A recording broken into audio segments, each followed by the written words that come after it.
Basically, today I just want to repeat on the same thing that I shared. But before we go there, let me share something about imbalance.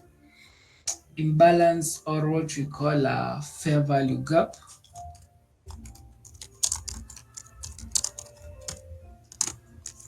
FVG.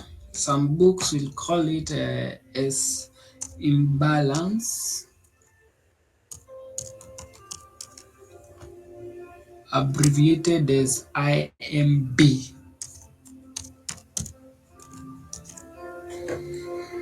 Okay, so this is what I just want to briefly share, and then we do an example, then we are done. Then we begin our presentations tomorrow. All right. So number one thing that you should know is market move in an even manner. In that, if let's assume this is a candlestick and it has a wick to the bottom and to the to the. So the other candlestick that is going to form, you'll find that we're going to form we'll have a candlestick on top, of course. On top of this, maybe it begins here, and of course at the same time you'll have a candlestick at the bottom.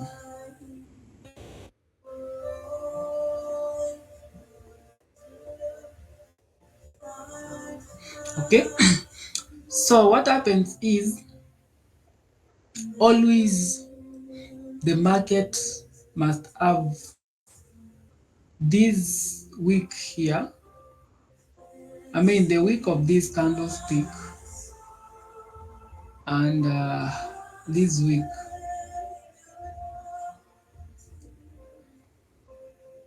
should not leave a gap here. So let me just finish drawing so that I can explain. So this, it's the nature of market to ensure that this candlestick here, let's say this candlestick here, we have the candlestick before it and a candlestick after it. They like zinaguzana. There is no space in between. So, but there are instances whereby you get one huge candlestick and another one here, then another one here. So you might find that wiki ya this candlestick imefika hapa, then wiki ya this candlestick imefika hapa, na hii iko hivi.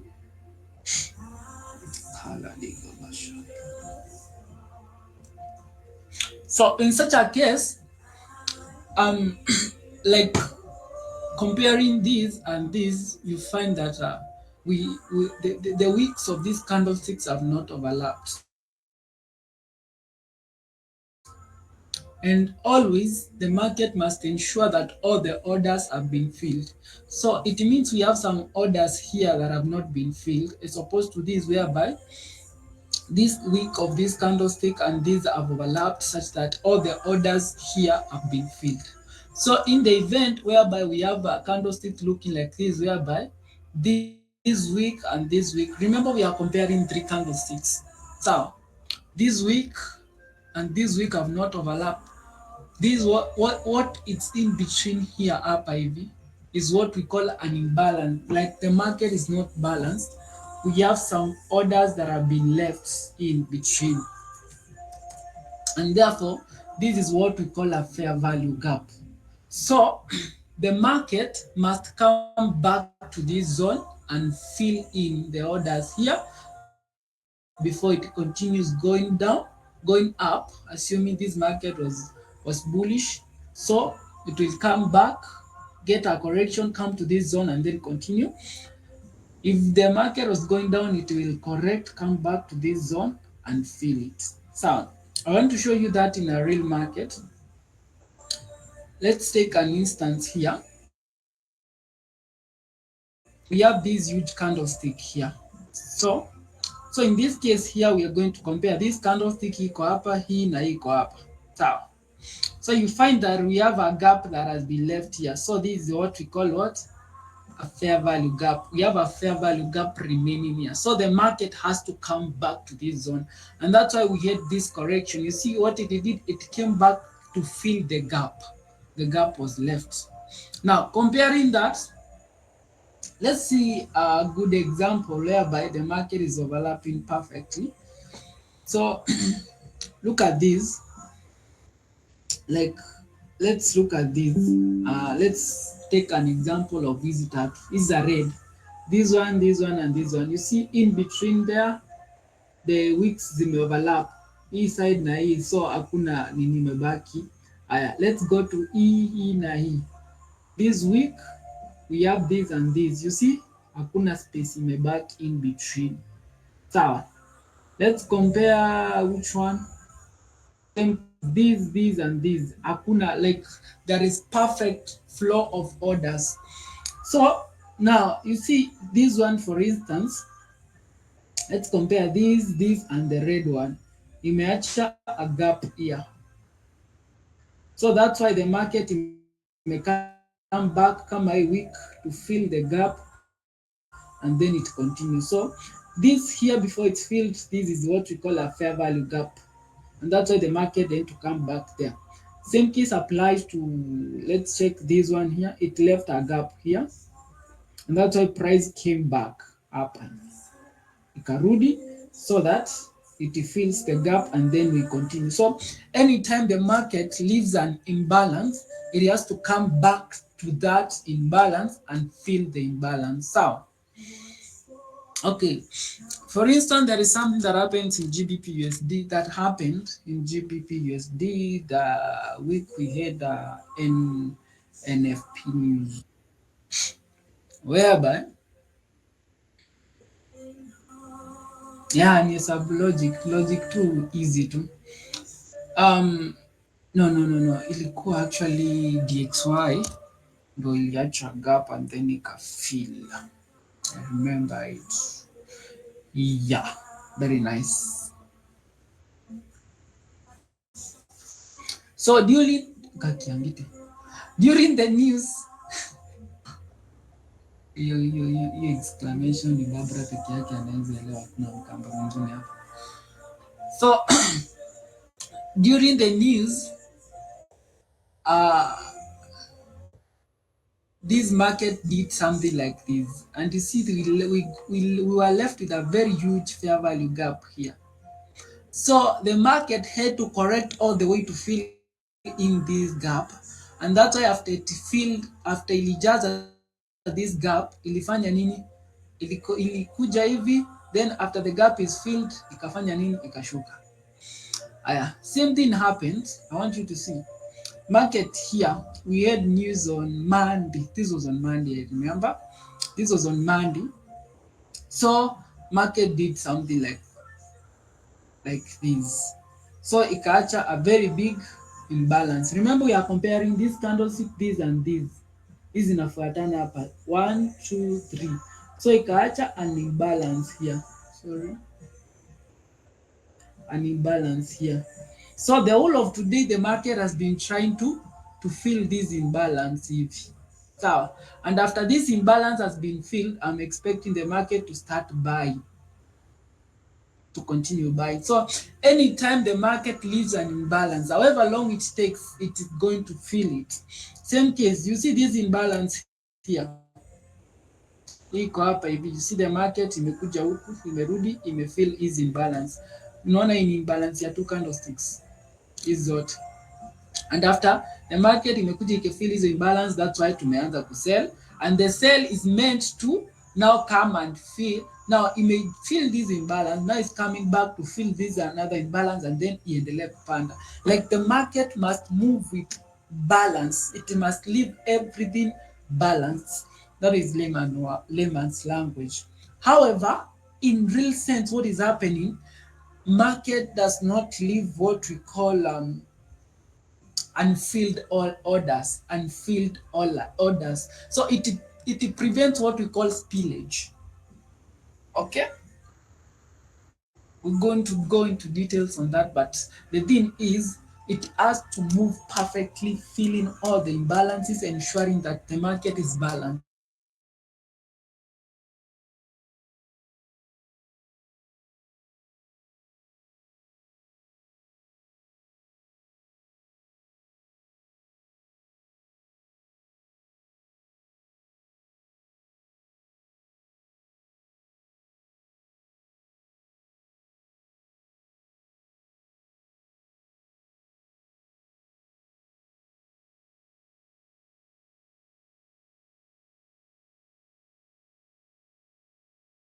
Market, this is mostly happens when the market opens ikiwa high than it closes, such things. Sawa. Yes, so ukiangalia market, we have another big imbalance hapa. So market will have to come back to fill this imbalance at some point. You see this imbalance iko hapa zinakuwa filled. This one here, it has to be filled. So we have this one that has not been filled yet. I don't think it has been filled. But you know what? Trust you me not.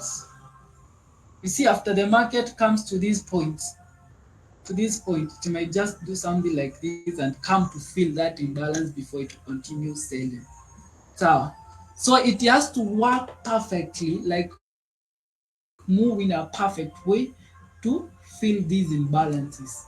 So you can easily predict after this imbalance is filled, the market, the dollar will be strong, come to this point here, okay, before it continues selling. So are we there? So that's just the concept of imbalance, and some guys apply it to make entries. Personally, I rarely do that, but sometimes it works, sometimes it doesn't work. Like I said, um, like I said, not what we are learning here in market. It's about probabilities. So we are working with probabilities. So that tells you when I say, for instance, we have this good, what do we call this? This good supply zone here. One, these are perfect one because market left this zone. I just want to integrate what we have been learning call this about understanding selecting strong demand and supply zones and how that complements what we have just said. Now, once you've seen market has done something like this, chances are market will have to correct to fill the imbalance. So number one supporting point that makes this point a high quality is the market has left an imbalance. So the market makers, the guys in charge of ensuring the market moves in a balanced way, which of course they are just the big banks. When you remember, they are the big sharks in the market. They must ensure there is no spillage of orders in the market. So number one thing, they will make sure they come up with a correction to fill the imbalance. Now, where will that correction go up to? Now you look for a good supply zone that caused all this move. Remember the characteristics of a strong supply zone. Now this meets it. So that tells you, yeah, there are high chances that the market is going to come here because it is at this point here where we can say, oh, this imbalance has been filled. So that tells you that market has a higher probability. So when I say like we work with probability means, yes, we are sure this imbalance must be filled, but doesn't mean like it must. It must. So we are just working probabilities. Remember, in that case, we have combined two concepts. So yeah, same case. We are saying market has left an imbalance here. So and it has left a very good what demand zone. This demand zone has caused what we call a change of character. Here you can see the market imeoverlap hizi nini na imetupea this change of character. Same time, the market, the distance moved, it moved at a long distance. You see ilitembea na then the time taken in this zone, hata take time, it went chua. There was other concept of how the market left the zone. It left with big momentum candlestick. So this zone is very valid. So then combining that by the fact that market must have to fill the fair value gap here, the FVG here.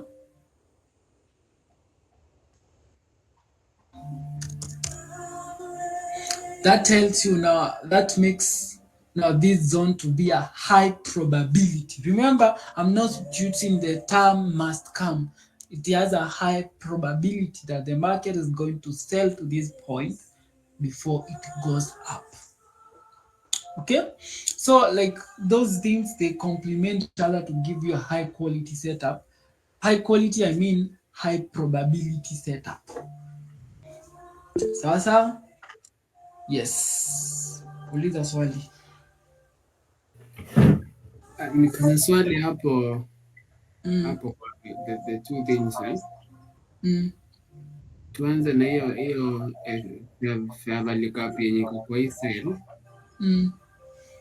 Sasa tuseme ukiamua sababu sasa umecombine both This imekuja fair hapa value gap iko hapa hivi.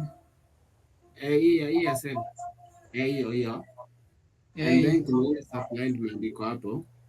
Kuna So hii supply, this one here. yes. Mm, So when you are placing, like let's say you decide to sell mm. sababu itakuja hapo.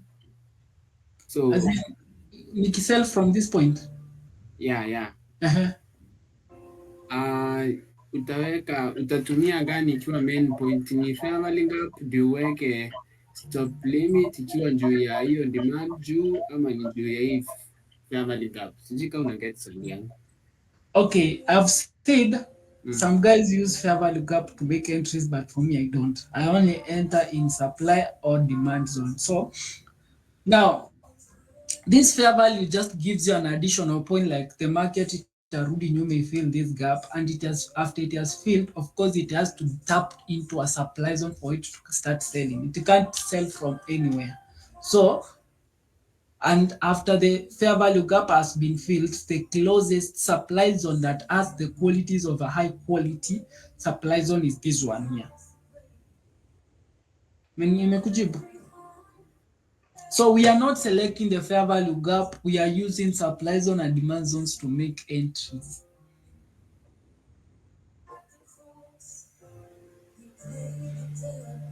Greg? Okay. Nimeget. Yes. What I've said is some guys use fair value gap to make entries, but for me, I don't. I'm just training you what I've seen work. So fair value gaps, they will help you know, okay, we have a fair value gap here. That increases the probability of market correcting to this demand supply zone here. So when you are putting a sell limit yako hapa, it has a higher probability because of course the market must fill this gap. Same case, this nini here, it is a high quality demand zone. Why? Because it has a fair value gap.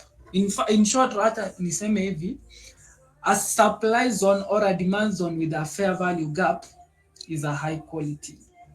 I'm a high probability entry area. Sawa.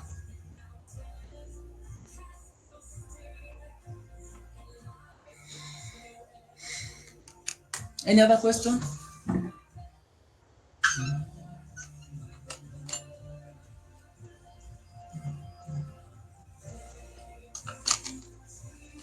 All right, so let's continue.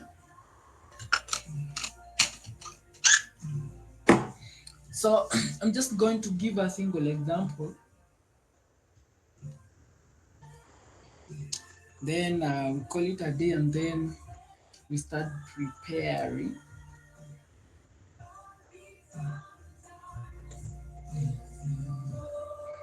See this nini we analyzed with you. Nakumbuka hii nikiwaambia imetupea change of character already.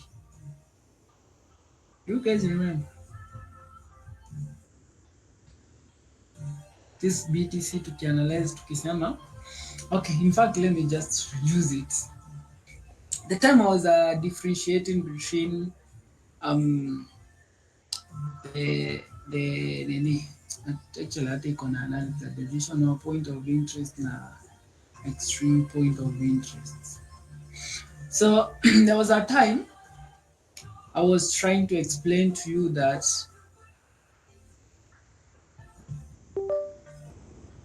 so you see like in fact you realize most of the high quality supply or demand zones they have a fair value gap. For instance, you see like this one here it has a fair value gap. Do you see it? Kwa hapa haya. Same case is the extreme point of interest it has a fair value gap here. Now, we said you wait for the trade to tap into the zone. And we said there are two types of traders. We have the aggressive, we have the conservative traders. For an aggressive trader, once he or she has identified the demand zone in a higher time frame, they will just place their entries automatically. Like they will just set their buy or sell limits automatically. However, for the conservative trader, will wait, for instance, in this case here, just want to remind you, let me first remind you something. I said if this market is selling like this, and when we get a change of character, now which is here, once you see the market imetupea this change of character here, please don't enter automatically. The market will always leave behind a supply, a demand zone here. So you have to wait for market now to correct to that supply zone, no supply demand zone here. So you're going to enter in this demand zone here, sawa, then target up here, sawa. Always the market will most of the times, so nikisema hivi imaanishi it must, I said most of the time, more than 50% of times it does something like this. So as a professional trader, you should be disciplined such that this is your entry model. If the price does not give this correction here to give you an entry, just let it go. That's what a disciplined trader should do. You should not chase trades. When you come to real trading, that statement will make sense. I'll explain more. So now, this is the model that we use. So let me go to the real chart so that I explain to you. The vice versa is true. I explained during the previous meeting on how to make such entries. Now, now that in this case here, market it shall tap into a zone, you just switch to a lower time frame and wait to see a change of character. So we said the market first tapped into the zone upper. It failed to give us a change of character, and then now the Nini shifted into this zone here, shifted into what? Into this zone here, from this point here, then this point here. This is where we have now the final break of structure. I'm sure you can be able to see it. Simnaona nikichange hivyo. Let me hide the drawings. Simnaona hapa? Yes. So now the change of character is after the market has closed above this level here, which has happened. We have said after the change of character here, we wait for market at the right supply demand zone. So in this case here, we had this one here, and then the extreme one. We say there are always two. This is the decisional point of interest, which is DPOI, and this is the extreme one. So if the decisional point of interest fails, don't give up. Wait for this other one, because there is no way you can differentiate between this and this, which one will work. So you try the first one. If it fails, you go to the extreme one. So you see after that, what happened? The market gave you clean sell, clean buys, and so people are enjoying nini. For a conservative trader, that's how you end up getting a very quality entry. So please practice that. I'm going to give you another example. Let me use a different pair, which is what. Anybody with a suggestion of a pair, so that you can see it applies to all the pairs, the currency pairs, and even anything else. So anyone? CHF is a good club. I love it. I even traded it leo. Vile ilinipea pesa kidogo. USD CHF.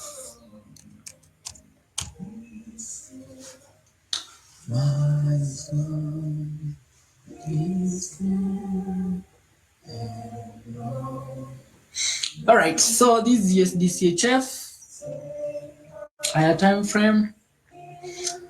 Now, higher time frame shows that the market is doing what?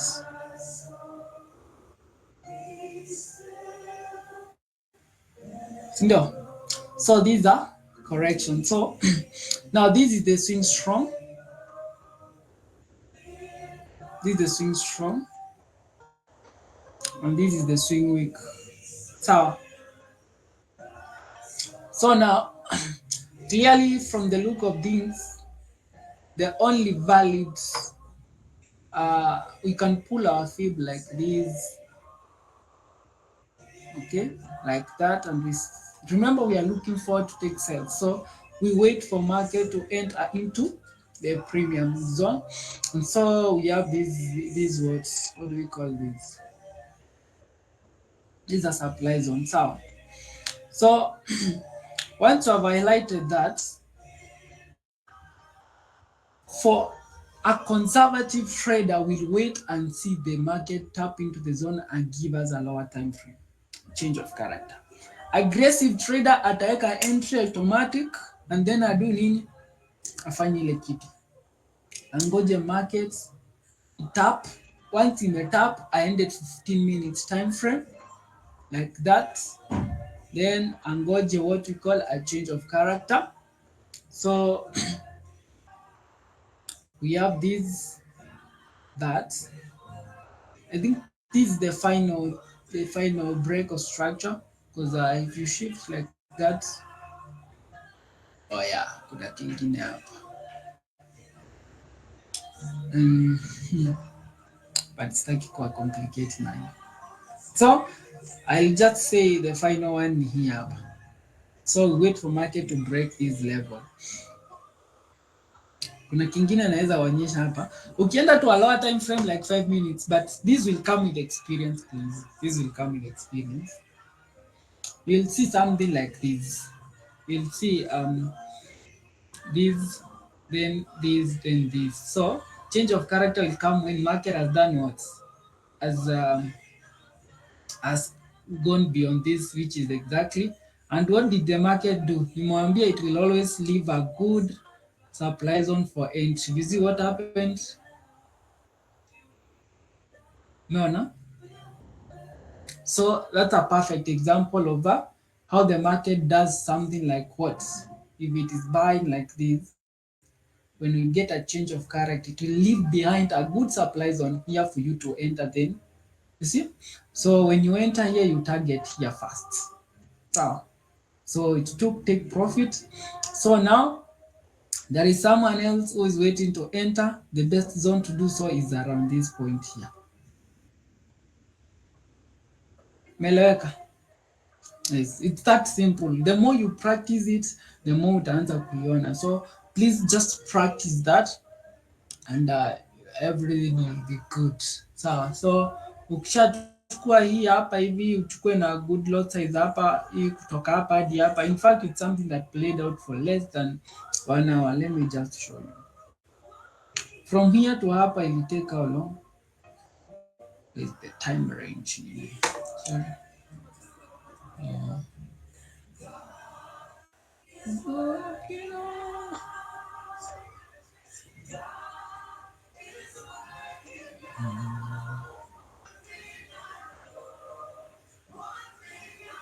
It took 2 hours. From here to here and ushalipa rent. It's that simple. So just keep practicing. The thing that I will advise you is keep practicing, keep practicing, keep practicing, keep practicing. Because something else that you realize is, you see, for instance, this move here looks impulsive. Compare with this one here. This clearly tells you these are corrections. So it's just correcting to this zone here and then it will pay an impulse. Remember, we see the market moves in a impulse, correct? Okay, these are bearish move. So impulse correction, impulse correction, impulse. So tuko hii phase. So tunangoja kushoot at this point tushuke. This is what is happening here. A perfect attribute of a impulsive move. So of a corrective move. So those are some of the things zenye ukiangalia inakupeanga an additional confidence to your original view. Then same case, is this a high quality is this a high quality, what do we call it? High quality supply zone. Number one, it has a fair value gap, like we have said. Number two, market ilitupea break of structure here from this point. Is that true, right? The length of time it took, you see, haikudilidali hapa. Something else, like all those nini zenye mliwafunza, so that you get to know if this is a demand zone or supply zone that I can risk my money on. So tomorrow we begin the goal, the presentation process. Make sure you apply what you have learned. But now this time round, don't waste a lot of time. Like want to go to 4 hours time frame like this, you can either go to 4 hours either 4 hours ama 1 hour. Just get the market structure, then now the focus will be here. Usirudi nyuma sana, usirudi nyuma tu kabisa. Just focus on the recent one. Once imekupea the what do we call it, the external market structure, now focus on getting now the entry, the recent part now, the entry. Sawa sawa? Yes. So otherwise, thank you so much guys for joining. So we meet tomorrow. Kesho ni Thursday. Tutaenda Rema Fest Friday. Si ndio? Si kesho. What's the plan?